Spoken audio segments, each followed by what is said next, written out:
দিনাজপুরের বীরগঞ্জে বিপুল দর্শকের উপস্থিতিতে উৎসবমুখর পরিবেশে অনুষ্ঠিত হল গড় ফতু উদয়ন ক্লাবের ফুটবল টুর্নামেন্টের জমজমাট তৃতীয় ম্যাচ। রবিবার বিকেলে উপজেলার শতগ্রাম ইউনিয়নের গড় ফতু ফুটবল মাঠে এই ম্যাচের আয়োজন করা হয়। সাবেক ফুটবলার ও বীরগঞ্জ উপজেলা পরিষদ নির্বাচনের চেয়ারম্যান পদপ্রার্থী মোহাম্মদ আকাশ আলী খেলার শুভ উদ্বোধন ঘোষণা করেন। আজকের এই খেলা আত্রাই গোল্ড কাপ ফুটবল টুর্নামেন্টের সাফল্য কামনা করি। এই উদয়ন ক্লাব, ঝাড়বাড়ি উদয়ন ক্লাবের সকল সদস্যদেরকে আমি আমার ধন্যবাদ জানাই, কৃতজ্ঞতা প্রকাশ করছি। তাদের পরিশ্রম, তাদের এত কষ্টের বিনিময়ে আজকের এই টুর্নামেন্টের সকল দর্শকরা যেন সুন্দরভাবে একটি সুন্দর ফুটবল খেলা দেখে, ম্যাচে দেখে, এই আশায় আহ্বান রাখি। আয়োজক কমিটি তো বলাই যায় যে আয়োজক কমিটি বিশাল আয়োজন করছে। আমি আশা রাখি এই আয়োজন যেন সফলভাবে শেষ হয়। ধন্যবাদ জানাই তাদেরকে। গড়ফতু উদয়ন ক্লাবের সাবেক সেক্রেটারি মোহাম্মদ এনামুল হকের সভাপতিত্বে অনুষ্ঠানে গেস্ট অব অনার হিসেবে উপস্থিত ছিলেন ৩ নম্বর শতগ্রাম ইউনিয়নের চেয়ারম্যান পদপ্রার্থী মোহাম্মদ জসিমউদ্দিন। এছাড়া বিশেষ অতিথি হিসেবে জামতলী জনকল্যাণ সমিতির নির্বাহী পরিচালক মোহাম্মদ ইউসুফ আলী এবং ব্যবসায়ী আব্দুর রহিম সহ স্থানীয় গণ্যমান্য ব্যক্তিরা উপস্থিত ছিলেন। আত্রাই গোল্ড কাপ ফুটবল টুর্নামেন্টের তৃতীয় ম্যাচ চলছে। এই তৃতীয় ম্যাচে আমাদের যে দুটি দল অংশগ্রহণ করতেছে সেটি হলো সৈয়দপুর ফুটবল একাডেমি আর সেই সাথে মাগুরা পঞ্চগড়। দুটি দলে অনেক সুন্দর খেলা উপহার দিচ্ছে। সৈয়দপুর ফুটবল টিমে রয়েছে আমাদের শিপন বর্দা নামে পরিচিত, ওনার একটা টিম সুসজ্জিতভাবে এসেছে।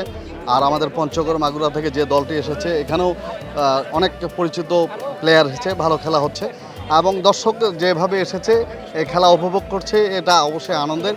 আমরা চাই যে মাদককে না বলুক এবং ক্রীড়াকে হ্যাঁ বলুক বলে এভাবে মাঠে চলে আসুক সকল যুবক এবং তরুণরা, এই আশা রাখছি। আমার নাম মোহাম্মদ ইয়াকুব আলী সুজন, আমি দেবগঞ্জ উপজেলা থেকে এসেছি এই খেলা দেখতে। এর আগে আরও দুটি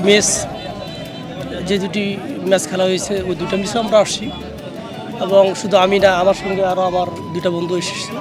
আমরা খেলা প্রিয় মানুষ, আমাদের আশেপাশে যেখানে ফুটবল খেলা হয় আমরা সেখানে দেখতে যাই। আর বিশেষ করে এই মাঠে এর আগেও আরও খেলা দেখতে আসছিলাম। এই মাঠে খেলার পরিবেশ খুব সুন্দর। আমি খেলা দেখতে আসছি পঞ্চগড় জেলা থেকে। আলহামদুলিল্লাহ এখানে খেলা দেখে অনেক ভালো লাগতেছে। এত সুন্দর একটা পরিবেশে আয়োজন করছে গড়ফতু উদয়ন ক্লাব, এজন্য তাদেরকেও ধন্যবাদ। এখানকার পরিবেশ অনেক সুন্দর, চারপাশে অনেক দর্শক, কারণ দর্শক হচ্ছে ফুটবলের অক্সিজেন। দর্শক যদি থাকে খেলা ভালো হবে, তারা চেয়ার আপ দিবে, খেলোয়াড়গুলো তাদের সর্বাত্মক দিয়ে চেষ্টা করবে, খেলা সুশৃঙ্খল হবে, এটাই আমরা চাই।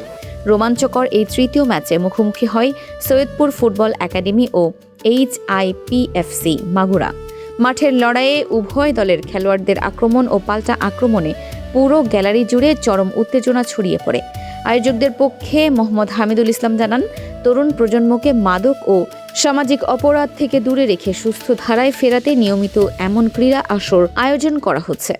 আপনারা জানেন যে Atrai gold cup 2026 Garfatu Udayan club মাঠে অনুষ্ঠিত হতে যাচ্ছে। আজকের এই প্রথম রাউন্ডের তৃতীয় ম্যাচ এটি। প্রত্যেকটা ম্যাচেই দর্শকদের ব্যাপক সাড়া আমরা পাচ্ছি। এখানে উপচে পড়া দর্শক আপনার চতুর্পাশে কি আমরা দেখলেই আপনারা বুঝতে পারবেন যে আমরা চাই যে আয়োজনটা সফল হোক। আয়োজনটা সফল হতে গেলে আপনাদের দর্শকদের আচরণ অত্যন্ত সুশৃঙ্খল হওয়া উচিত। আমরা চাই দর্শকদের জন্যই মূলত আমরা এত পরিশ্রম এবং এত টাকা খরচ করে এই আয়োজনগুলো করে থাকি। দর্শক যদি সুশৃঙ্খলভাবে খেলা দেখতে আসে এবং সবাই যদি এই খেলাকে দেখার জন্য সময় বের করে, তাহলে আমরা সন্তুষ্ট হব।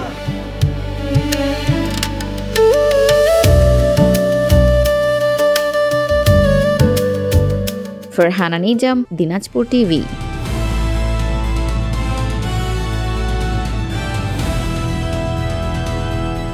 দিনাজপুর টিভি মানুষের জীবনের কথা বলে।